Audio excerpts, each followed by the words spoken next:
It was one of the hardest calls that I've had to make in the 18 years of running the company. Company-wide announcements from tech CEOs have all had similarities recently. This is a very difficult decision, tough decision. Amazon is preparing to lay off up to 10,000 workers.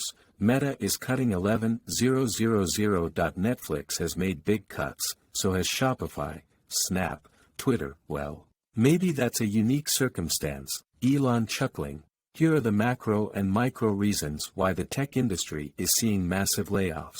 Right now, picture it, Silicon Valley, 2019, these three major tech companies' revenues were growing steadily as everything moved online and their number of employees was also growing. Then, of course, the pandemic hit, people began shopping from home, binge watching, and just generally being online more. Not only did the revenues of many of these tech companies skyrocket, but so did their headcount.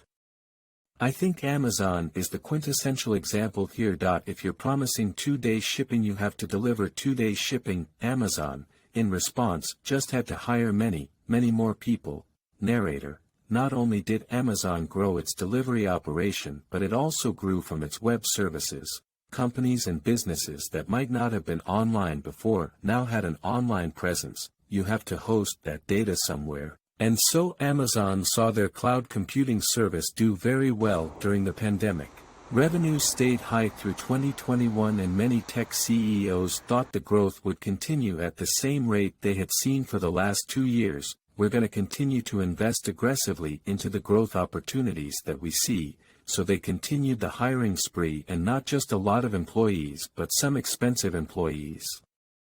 Because this is also when the talent wars ramped up, where companies were vying for in-demand employees. Facebook launching the metaverse is a prime example. From now on, we're going to be metaverse first, not Facebook first. We saw about 100 or so people leave Microsoft for Meta, and some of these people who left the company said that they were being offered double their salary. But by 2022, consumer habits had changed in a big way. People were no longer stuck inside. Netflix saw a drop in subscribers for the first time in over a decade. People began spending more of their money on services and less on goods. Revenues for many tech companies started to stall or even decline for the first time.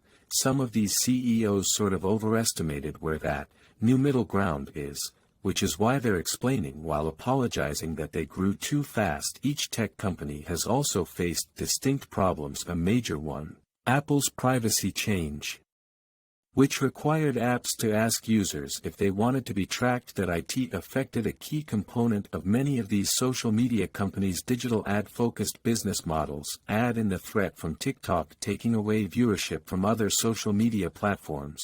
When you have all these things happening at the same time, I think that's what really did it for these companies and put them in. The bigger companies aren't outliers either. Layoffs have been happening across the industry throughout 2022 but have recently surged. But even though these are a lot of layoffs, the companies are not shrinking back to pre-pandemic levels. Meta's layoffs will bring the number of employees to about here.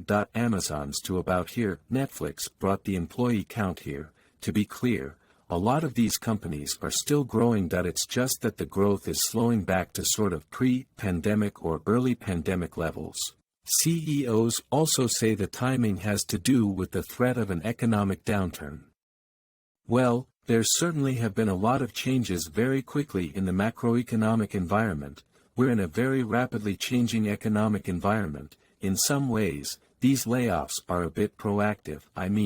Some of them have said we're doing this now so that we never have to do this again. These layoffs, while concentrated in the tech industry, are still a lot, tens of thousands of people. For a lot of people, this reversal and these layoffs are something that they've never seen before. The tech industry had the exceptionally pronounced experience of growing during the pandemic, and now while the rest of the labor market is growing, they're having the exceptional experience of